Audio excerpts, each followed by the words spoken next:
Always welcome साथियों। Digital class हमेशा आपके साथ। साथियों, ये स्ट्रेंथ ऑफ मटेरियल्स की सीरीज चल रही है। जो भी कंटेंट अब तक आपने पढ़ा है और आगे पढ़ने वाले हैं वो सभी कंटेंट आप पीडीएफ फॉर्मेट में डाउनलोड कर सकते हैं। साथियों, इसी के साथ साथ आपके लिए फ्लूइड मैकेनिक्स एंड मशीन्स की भी क्लासें स्टार्ट हो चुकी हैं। साथियों, इसका भी कंटेंट सेम मटेरियल की तरह स्ट्रेंथ जो मटेरियल पढ़ी है आपने स्ट्रेंथ ऑफ मटेरियल्स, इसी प्रकार फ्लूइड मैकेनिक्स एंड मशीन्स का कंटेंट आपको पीडीएफ फॉर्मेट में अवेलेबल रहेगा। जब चाहें आप डाउनलोड कर सकते हैं। साथियों, आप चाहें तो फोटो कॉपी करा सकते हैं। इस कंटेंट से रिलेटेड कोई सुझाव है साथियों तो आप हमें कमेंट कर बता सकते हैं। साथियों, हम कोशिश करेंगे अपने आप को अपडेट करने की।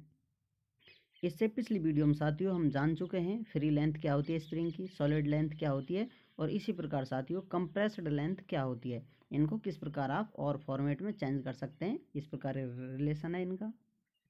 चलिए साथियों, शुरुआत करते हैं। Springs in series, search on YouTube digital class. End to end connection होता है साथियों। आपसे विदा लेने का जल्दी समय आ रहा है, अपनी सीरीज कंप्लीट होने वाली है। सीरीज इन, आप देखेंगे ये जो सीरीज है अपनी स्प्रिंग्स इन सीरीज, इस प्रकार जो दो स्प्रिंग हैं, ये K1 और ये K2, जो स्प्रिंग स्टिफनेस है इनकी अलग अलग है दोनों की साथियों। और ये टोटल लेंथ इतनी है, इसको डिफॉर्म किया है तो इतना ये इसमें डिफॉर्मेशन आ गया साथियों। इस प्रकार आप देख सकते हैं ये लेंथ और ये डिफॉर्मेशन इस प्रकार प्रदर्शित कर रखा है साथियों। अलग अलग आप देख सकते हैं। यहाँ पर K1 is not equal K2, दोनों की जो स्टिफनेस है स्प्रिंग स्टिफनेस अलग अलग है साथियों। We know that K is equal to P divided by ये डेल, या आप लिख सकते हैं del is equal to P divided by K। इस प्रकार साथियों आप देख सकते हैं। ये हम जानते हैं कि अभी कांस्टेंट पढ़ा था पिछली वीडियोज़ में, ये रिलेशन होता है साथियों। अब ये डिफॉर्मेशन साथियों अलग अलग आएगा दोनों में स्टिफनेस के हिसाब से। मान लेते हैं इसमें इतना डिफॉर्मेशन आया है साथियों, इसमें इतना आ जाता है, ये टोटल डिफॉर्मेशन मिलकर इतना डिफॉर्मेशन हो जाता है साथियों।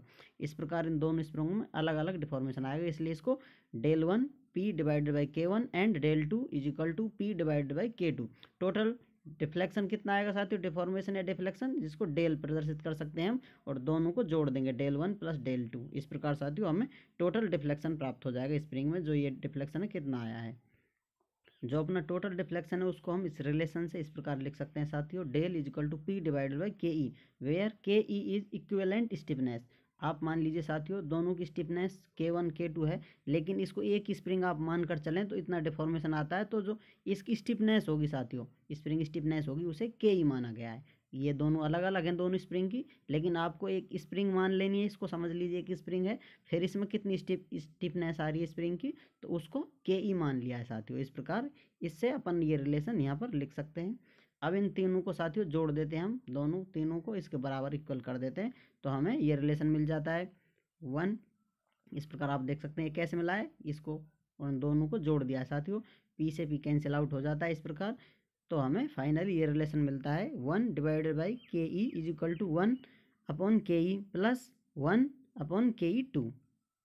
ये 1 और 2 दोनों ऐड हो जाएंगे साथियों। इस प्रकार हमें ये फाइनल रिलेशन प्राप्त हो जाता है for n number of spring. इस प्रकार आप साथियों 1 और 2 हैं, यदि आप बहुत सारी स्प्रिंग लगाना चाहें, जितने भी आप नंबर देना चाहें, तो उनके लिए K divided by E is equal to 1 upon KE plus 1 upon KE2 plus 1 upon KE3। इस प्रकार आप जोड़ते चले जाएंगे 1 प्लस KN तक।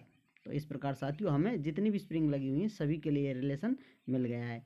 Load P will be same in each spring and ये डेल्टा डिफॉर्मेशन है साथियों different if K is not same for all spring.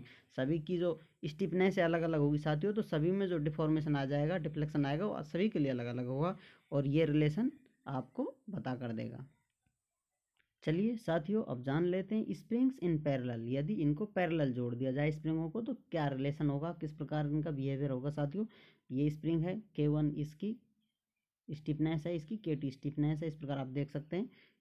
इस प्रकार ये एक बार है साथियों जो कि रिजिड बार है, इट मस्ट बी, इस प्रकार आप देख सकते हैं, इट मस्ट रिमेन हॉरिजेंटल, ये हॉरिजेंटल रहेगी साथियों, लोड लगाने के बाद भी, लोड लगाने के पहले भी इस प्रकार इंक्लाइंड नहीं हो सकती, इसका हमेशा ध्यान रखना होता है। इस प्रकार आप इसको देख सकते हैं। और जो निचला एंड है साथियों ये फिक्स है, लोड डिवाइडेड हो जाएगा, P लोड लगा हुआ है, इस प्रकार P1 लोड लगेगा इस स्प्रिंग पर, और इस स्प्रिंग पर लगेगा P2 लोड साथियों। अर्थात जितनी भी स्प्रिंग लगी हुई होती इसमें उन सभी पर लोड आता साथियों। जो ये P लोड है डिवाइड हो जाता, तो P इस प्रकार हम लिख सकते हैं इस रिलेशन से साथियों, P is equal to P1 plus P2 plus P3 plus plus plus plus Pn, अर्थात जितनी भी स्प्रिंग होंगी सभी का लोड जो होगा वो इस टोटल लोड के बराबर होगा, क्योंकि यही डिवाइड हो रहा है सभी में। 2 symmetrical loading, load shared by each spring, यदि ये लोडिंग सिमेट्रिकल हो, स्प्रिंग ऐसा हो साथियों इतनी इतनी डिस्टेंस पर लगती जा रही हो, इस प्रकार ये बहुत बड़ी बार हो, तो ये आगे पीछे हो सकती हैं साथियों, इस प्रकार एक पास होगी, दूसरी यहाँ होगी, तीसरी यहाँ होगी, इस प्रकार हो सकती हैं। आप मान लीजिए अब इनको, यदि ये सिमेट्रिकल लोडिंग है साथियों, मैक्सिमम डिस्टेंस पर है, अगली आप स्प्रिंग यहाँ लगाएंगे तो यहाँ होगी स्प्रिंग, इस प्रकार सिमेट्रिकल लोडिंग हो जाएगी, बराबर लोड हो जाएगा सभी पर। तो इस प्रकार उस रिलेशन से हम क्या लिख सकते हैं, 2 symmetrical loading, load shared by each springs is equal to P divided by N। इस प्रकार आप देखेंगे जितने नंबर होंगे साथियों स्प्रिंग से उतना लोड डिवाइड हो जाएगा, नंबर ऑफ स्प्रिंग्स, इस प्रकार आप देख सकते हैं।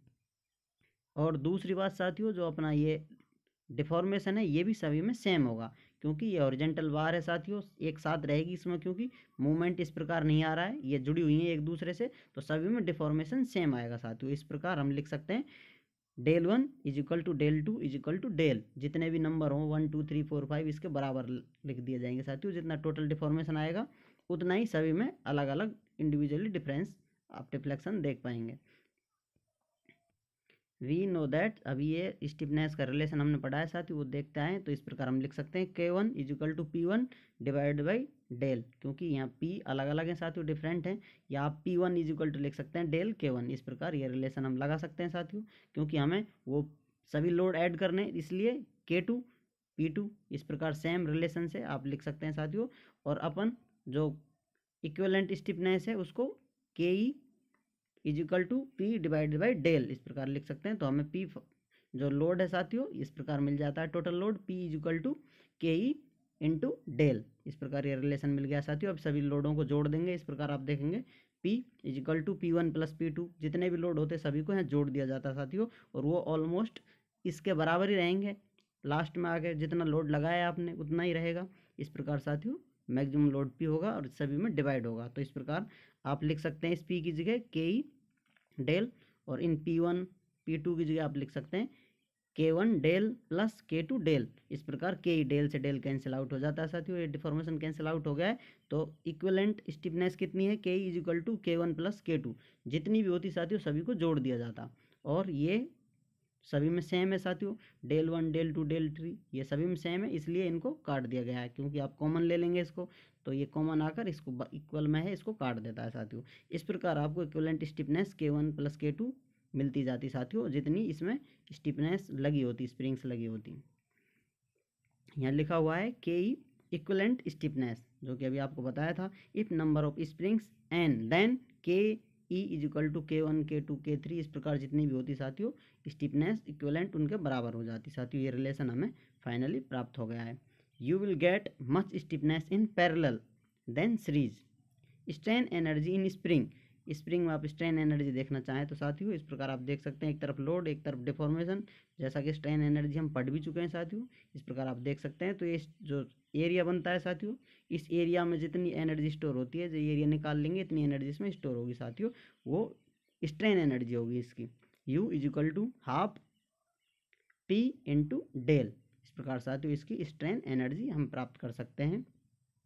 इस प्रकार साथियों आप जो है पैरेलल लगाएंगे स्प्रिंग, इसमें आप स्टिफनेस ज़्यादा प्राप्त कर सकते हैं। You will get much stiffness in parallel than series, जो सीरीज हम स्प्रिंग लगाते हैं इस प्रकार जोड़ते हैं एक दूसरे के नीचे साथियों, उसके बजाय हम पैरेलल इनको इस प्रकार जोड़ें स्प्रिंगों को, इस प्रकार आप देख सकते हैं, इस प्रकार स्प्रिंगों को जोड़ें तो ये साथियों सब ऐड हो जाती हैं, टोटल इक्विवेलेंट जो स्टिफनेस है उसके बराबर हो जाती है, इस प्रकार आप देख सकते हैं। तो इसमें स्प्रिंग जोड़ते जाएंगे आप, स्टिफनेस इनकी बढ़ती रहती है, या फिर मैक्सिमम स्टिफनेस आप प्राप्त कर सकते हैं। उम्मीद करते हैं साथियों वीडियो में दी गई जानकारी आपको अच्छे समझ में आई होगी। अभी भी कोई कन्फ्यूजन है तो आप हमसे कमेंट कर पूछ सकते हैं। वीडियो को अंत तक देखने के लिए, चैनल को सपोर्ट करने के लिए आप सभी का बहुत बहुत धन्यवाद।